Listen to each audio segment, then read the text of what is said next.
வணக்கம். கன்சூமர் சிவகுமார். தொடர்ந்து நாங்கள் நுகர்வோருக்கு தேவையான காணொலியை கொடுத்து கொண்டிருக்கிறோம். அது உங்களுக்கு பயனுள்ளதாக இருக்கும்னு நான் நம்புகிறோம். இந்த முறை இந்த ரயில்வே சம்பந்தமான மிக முக்கியமான விஷயங்களும் இதுவரையும் நீங்க பார்க்காதவும் கேட்காத விஷயங்களும் இந்த காணொலியை கொடுக்க இருக்கிறோம். வாங்க வீடியோக்குள்ள போவோம்.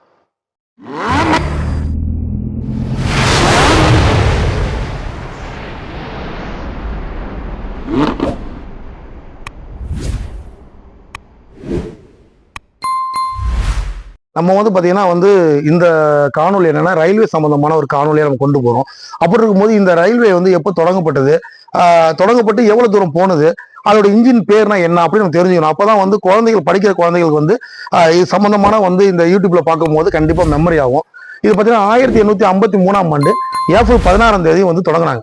தொடங்க உடனே தானே டு மும்பை கிட்டத்தட்ட 34 கிலோமீட்டர் தூரம் தான் முதல் ட்ரெயின் அந்த பாதையை கடந்ததுன்னு சொல்லலாம். அது மிகப்பெரிய ஒரு வரலாறு மிக்க ஒரு செய்தி. அந்த இன்ஜினை பாத்தீங்கன்னா சுல்தான், சிந்து, சுல்தான் மற்றும் சாஹிப் இந்த ட்ரெயின் மூலயமா அந்த இன்ஜின் இயக்கப்பட்டு சிறப்பாக கொண்டு போனாங்க. அதுல பாத்தீங்கன்னா இப்போ உள்ள ட்ரெயின்ல பாத்தீங்கன்னா கழிப்பிடங்கள் இப்படிலாம் இருந்தது. அந்த காலத்துலலாம் ஆனா இல்ல, ஆரம்ப கட்டத்துல இல்ல. ரொம்ப மக்கள் சிரமப்பட்டு அதுக்கப்புறம் தான் கொஞ்சம் கொஞ்சமா அதை கொண்டு வந்திருக்காங்க. அது மட்டும் கிடையாது, இன்னொரு தகவலும் உங்களுக்கு கொடுக்குறேன். இப்போ நம்ம அதிகமாக நம்ம டிராவலிங் பண்ணுறது எதுலன்னா ட்ரெயினில் தான் டிராவலிங் பண்ணுறோம். ஸோ அதில் நம்ம கம்ஃபர்ட்ஃபுல்லாக இருக்கும். ஒரு நம்ம குழந்தைகள் ஆச்சு போகிறதோ இல்லை நம்ம பிள்ளைகள் ஆச்சு போகிறப்ப இந்த பாத்ரூம்லாம் கம்ஃபர்ட்ஃபுல்லாக இருக்கிறதால நம்ம இப்போ எல்லாருமே ட்ரெயினில் தான் போகிறதுக்கு விருப்பப்படுறோம். அதில் நம்ம பயணம் சொல்கிறோம். ஸோ அப்போ உங்களுக்கு ஒரு சந்தேகம் இருக்கும், சரி குழந்தைகள்லாம் டிக்கெட் எடுக்கணுமா வேணாமா, எந்த வயசுல டிக்கெட் எடுக்கணும், அப்படி ஒரு ஒரு நினப்பு கண்டிப்பாக நமக்கு வரும். இப்போ பார்த்தீங்கன்னா பிறந்த குழந்தையிலேருந்து ஒரு 5 வயசு வரைக்கும் நம்ம டிக்கெட் எடுக்கணும் அவசியமே கிடையாது. ட்ரெயின்ல பிறந்த குழந்தை 5 வயசு வரை டிக்கெட் எடுக்க தேவையில்லை. நீங்க எங்க உட்காந்துருக்கீங்களோ அங்கேயே நீங்க செப்பரேட்டா வச்சு கொண்டு போகலாம். இல்ல என்னுடைய குழந்தைகளுக்கு தனியா ஒரு சீட்டு வேணும் அப்படின்னு நீங்க நினைச்சீங்கன்னா நீங்க உங்களுக்கு என்ன டிக்கெட் எடுக்கிறீங்க அதே டிக்கெட்டுக்கு எடுத்து நீங்க அந்த குழந்தைய உட்கார வச்சுக்கலாம். அந்த டிக்கெட் நீங்க பர்த்தா இருக்கலாம், இல்ல ஸ்லீப்பர் எப்படி வேணா இருக்கலாம், படுத்து போறதா இருக்கலாம், இல்ல உட்காந்து போறதா இருக்கலாம், இல்ல எப்படி நீங்க புக்கிங் பண்றீங்களோ அந்த அந்த டிக்கெட்டுக்கு நீங்க குழந்தைகளும் டிக்கெட் புக்கிங் பண்ணிக்கலாம். ஆனா நீங்க இது கம்பல்சரியா டிக்கெட் எடுக்கணுங்கிற அவசியம் கிடையாது. சரி, எப்போதான் நம்ம ஆஃப் டிக்கெட் எப்போ வரும்? அப்போ பார்த்தீங்கன்னா 6 வயசுல இருந்து 12 வயசு வரைக்கும் அந்த ஆஃப் டிக்கெட் நீங்க என்ன டிக்கெட் எடுக்கணும் அது ஆஃப் டிக்கெட் வந்துடும். அந்த ஆஃப் டிக்கெட் எடுக்கிறப்ப இதே இந்த குழந்தைகள் உள்ள கான்செப்டும் அந்த குழந்தைக்கு வரும்.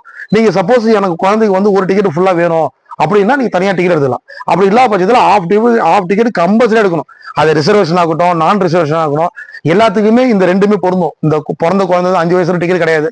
அதே மாதிரி ரிசர்வேஷனும் அன்ரிசர்வேஷனும் அப்படிதான். 6 வயசுல 12 வரைக்கும் ஆஃப் அரை டிக்கெட் அது ஸ்லீப்பருக்கும் உண்டு, நம்ம அன்ரிசர்வுக்கும் உண்டு, ரிசர்வுக்கும் உண்டு, எல்லாமே உண்டு. நீங்க கூட கேட்கலாம் என்னங்க நம்ம ஆஃப் டிக்கெட் தானே சொல்றீங்க, அப்போ ஒரு இடத்துக்கு நம்ம 50 ரூபா தான் நான் கொடுத்துட்டு போறேன், அப்போ ஆஃப் டிக்கெட் 25 ரூபான்னு கேட்பீங்க. கிடையாது. ஒரு மினிமம் டிக்கெட்டே ரயில்வே 30 ரூபா தான். இப்போ ஆஃப் டிக்கெட்னா நீங்க 50 ரூபா கொடுத்தா டிக்கெட் எடுக்கிற மாதிரி இருக்கும். ஸோ ட்ரெயின்ல போகும்போது இதை நீங்க பார்த்துக்கிட்டு குழந்தைகள் டிக்கெட் எடுக்கிறப்ப இதெல்லாம் கவனிச்சு நீங்க போனீங்கன்னா ஒரு சிரமம் இல்லாம நம்ம யாருக்கும் பதில் கொடுக்காம நம்ம நம்ம டிக்கெட் எடுத்து குழந்தையோட ஒரு மகிழ்ச்சியா நம்ம டிராவலிங் பண்ணி வரலாம். ரயில்வே துறை சார்பாக உங்களுக்கு இந்த காணொலி கொடுத்துருக்கேன். கண்டிப்பா உங்களுக்கு பயனுள்ளதா இருக்கும். கண்டிப்பா அடுத்த காணொலியும் உங்களுக்கு பயனுள்ளதா இருக்கும்.